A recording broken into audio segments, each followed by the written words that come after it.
Mga kababayan, mga katambay, muli po nagbabalik ang inyong katambay, si Katambay Manong po, para po magkomento po sa inyo dito po sa Tambayan mga kabayan. Magandang umaga po muna sa inyo, tanghali, hapon, gabi, at madaling araw po sa ating lahat. Sana po nasa mabuti po tayong kalagayan lahat mga kababayan. Ito po, umpisa na po natin, komentuhan po natin mga tambay, ito pong balita ng mainstream media na nagbitiw na raw po bilang chairman po ng Blue Ribbon Committee, itong si Senator Ping Lacson mga katambay. Bakit kaya? Akala ko ba galit siya sa korupsyon? At akala ba natin talagang susugpuin niya ang korupsyon sa ating bansa? Bakit po siya magbibitiw? Kaya nga niya pinalitan si Senator Marcoleta bilang Blue Ribbon Committee, di ba? Chairman, dahil nakukulangan sila at mukhang nahihinaan sila sa investigasyon ni Senator Marcoleta. Bakit ngayon? Bakit po siya magbibitiw? Kung kailan po marami pong lumalabas na magpapatotoo sa napakalaki at kung sino ang malaking isda at malaking ulo ng buhaya sa ating bansa, bakit po bigla-bigla pong magbibitiw? Yan po ang tanong ni Kamanong. Kayo po ba? Ano naman ang tanong ninyo, mga katambay? Pakinggan po natin ang balita. Ibang klase, no? Nagbitiw na si Senate President Pro Tempore Ping Lacson bilang chairman ng Blue Ribbon Committee. Pero git ni Lacson, tuloy pa rin daw ang kanyang laban kontra korupsyon. Nasa frontline ng balitang yan, si Rainiel Pawi. Sa gitna ng paggulong ng pagdinig ng Senate Blue Ribbon Committee tungkol sa maanumalyang flood control projects, nagbitiw sa pwesto si Senate President Pro Tempore Ping Lacson bilang chairman ng komite. Kasunod ito ng ilang naririnig umano niya na hindi na raw pabor ang mga kasamahan niya sa Senado sa paraan ng pagsasagawa niya ng mga pagdinig.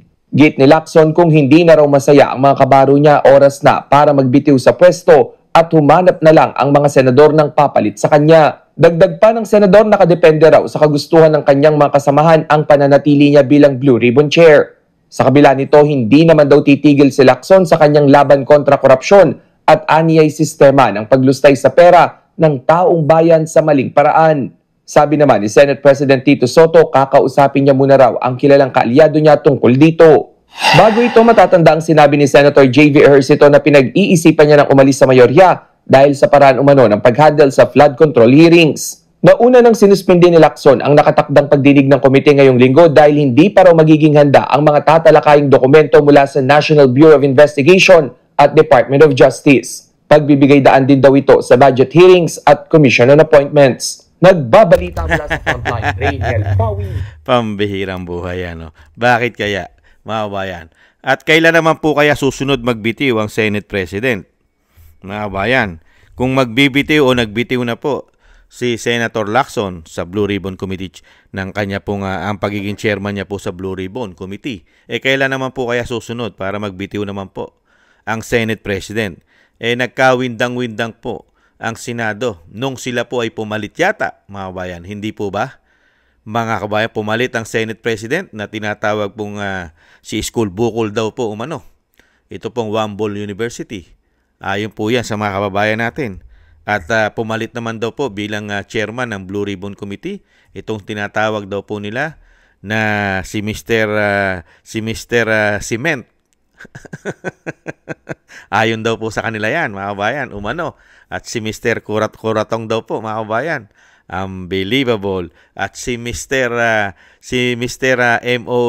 MOOE, yung tinatawag na certification by liquidation by certification lamang, mga tambay. Napakaraming bansag po, mga kababayan. Bakit kaya? Nakapagtataka, no? Ulitin po natin. Dahil lumabas lang po si Gutesa, si Master Sergeant Gutesa lumabas lang po. Bakit kaya? Lumabas lang si Gutesa at marami pang susunod na magpapatotoo na sila po ay magiging state witness na magpapatotoo po sa sinabi ni Master Sergeant Gutesa na sako-sako at hindi pala sako-sako, mali-maleta pala na ang tawag nila ay basura. Mali-maleta ang dinideliver sa malalaking isda hanggang Malacanang. Kaya ba? Dahil yung script yata nila ay mukha yatang natabunan at hindi yata umubra ang script nila, mga kababayan, dahil lumabas si Master Sergeant Gutesa? Hindi kaya? Dahil ang script po ay nahandol lang po sa sinasabing si Engineer Alcantara at si Engineer si Hernandez, si Bryce Hernandez. At syempre, ang iipitin nila, syempre dyan, sino pa? Ang mga diskaya. Hindi kaya? DPWH, mga kabayan. Di po ba? Hanggang doon lang ang script. At syempre, yung sinasabing si Saldico. Ang kailangan po may managot po sa Kongreso. Hanggang kay Saldico. Hanggang doon lang kaya ang script. Napaghahalata. At syempre, kailangan pong iwas ni Senator Lacson ng kanyang ulo. Hindi kaya? Dahil halatado na sila sa kanilang investigasyon.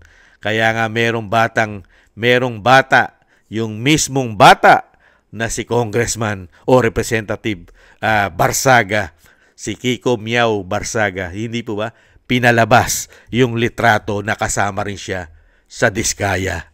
Hindi kaya isa rin dahilan yon? Dahil lumabas ang litrato niya na kasama rin ng pamilya Diskaya, mga kababayan, kaya mabilis na siyang nagdesisyon na magbitiw bilang chairman ng Blue Ribbon Committee. Hindi kaya? At syempre, mga kabayan, ipit na dahil ang taong bayan po ay hindi naman tanga at bobo. Kaya po, sa pagkakataon ito, matalino po ang dating general at ngayon ay senador na si Ping Lacson, mga kababayan, dahil alam niya na malapit nang tumaob ang bangka ng kanyang boss. Hindi kaya? Dahil sa galit ng taong bayan, malapit nang tumaob at butas na ang bangka nila, mga tambay. Ibang klase na po ang galit ng taong bayan. Iilan-ilan lang po sila na sumusuporta. Karamihan pa ang sumusuporta yung nakikinabang lang at nagkakapera sa pera ng taong bayan. Ilan lang po ang congressman na sumusuporta dyan? 200 plus? At ilang senador lang po sumusuporta dyan sa pamahalaan ngayon. Hindi naman po 24. Hindi po ba? Ang sumusuporta lang po, ilan? 15? Hindi po ba? 15 ang sumusuporta? O 13? 13 po yata ang bumoto. Hindi po ba? Paano po? Paano po, mga tambay? Kung 15 sumusuporta, o sabihin na natin 15 sumusuporta at 200 plus ang sumusuporta sa Pangulo. Mga kabayan, nakita nyo po, wala pang 300 na politiko. Ilan naman po ang nakikinabang sa mga gabinete, sa buong ahensya ng gabinete at buong gobyerno, magmula sa taas hanggang baba, hanggang LGUs. Wala pa pong 10,000 yan. Hindi po ba?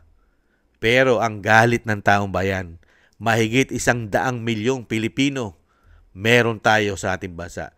Puwera pa ang mga kababayan nating mga OFW na galit na rin po sa nangyayari sa ating bansa. Sige nga, walang mangyayari po dyan. Kaya matalino po si Senator Lacson, mga kababayan. Alam niya po yan. At syempre, pag sinabi naman po sa militar na suportado po ng militar ang pamahalaan, mga kababayan, nakakasiguro po ba ang men in uniform? Nakakasiguro po ba ang general, ang mga general natin, na lahat po ay sumusuporta sa ganitong gawain ng gobyerno? Baka ang sumusuporta lang sa pamahalaan ngayon, mga kababayan, yung nagiging bulag na general dahil sa mga malalaking bag o sinasabing basura na nabibigyan din yata sila. Sila po ang sinasabing sumusuporta. Pero hindi rin po sila nakakatsak, hindi po ba, na yung nasa baba nila, mga kababayan, ay sumusuporta pa. Hindi po ba? Hindi po pare-parehas ng pag-iisip ang ating mga men in uniform. Marami pa po dyan, mga kababayan, na may dignidad at may pagmamahal sa bayan. Hindi katulad nung nilamo na ng sistema dahil nasilaw na sa pera at yaman. Di po ba? Kaya hindi po sila nakakatsak. Katulad po sa Senado, nakita nyo po ba, nakakatsak po ba si Senate President at si Ping Lacson na mananatili sila dyan forever? Hindi po ba, hindi rin? At ganun din po ang nangyari kay Tambaluslos at kay Saldico. Yung kanilang kayabang at kaangasan ay bigla na lang pong sa isang iglap ay sila na ngayon ang nasa hot seat at mukhang sila na po ngayon na nagtatago umano. Hindi po ba? Kaya mga kabayan, dito po sa ginawa ni Senator Lacson ay halatado po. Halatado kung talagang ikaw ay laban at kontra sa korupsyon, bakit ka magbibitiw? Bakit? Yung pagiging sinasabing pong pagsugpo sa korupsyon ay pinipili mo lang yata, Senator Lacson. Hindi kaya? May pinipili ka lang na ulo. Ayaw mong makahuli ng malaking isda. Hindi kaya? Hanggang buteti ka lang. Hindi kaya? Hanggang buteti ka lang, Senator Lacson. Nung mahuhuli na at malapit nang mahuli ang malaking isda, natakot ka na at bigla ka na yata nag-resign, nagbitiw. Nakapagtataka. Nagtatanong lang si Kamanong. Yan po ang isang klase po na senador na tumanda na sa ating bansa. Tumanda ng politiko, yan po ang kanyang dignidad. At ang ganyan po siyang klaseng politiko, mga katamay. Napakagaling na politiko. Pagka maiipit na at madadamay na, kailangan na pong isave niya ang kanyang ulo. Ganyan po yatang klaseng politiko si Senator Lacson. Pag maiipit na at madadamay na, kailangan na po niyang isave ang kanyang ulo. Hindi kaya, mga kababayan, malapit na kasi. Malapit nang lumubog ang bangka nila. Kaya kanya-kanya na po rito, mga tambay. Kanya-kanya na save. Hindi po ba? Maraming salamat po sa nagusto po ng ating tambayang makabayan sa YouTube at TikTok. At ganoon din po sa ating mga subscribers. Maraming salamat po. At sa mga nagbibigay po ng biyaya at tulong, thank you po. Shoutout po sa inyo lahat. At sa mga patuloy po nagsusubscribe, thank you rin po. At sa mga nagko-comment, like, share, and subscribe, maraming salamat din po sa inyo. Mabuhay po kayong lahat, mga kababayan.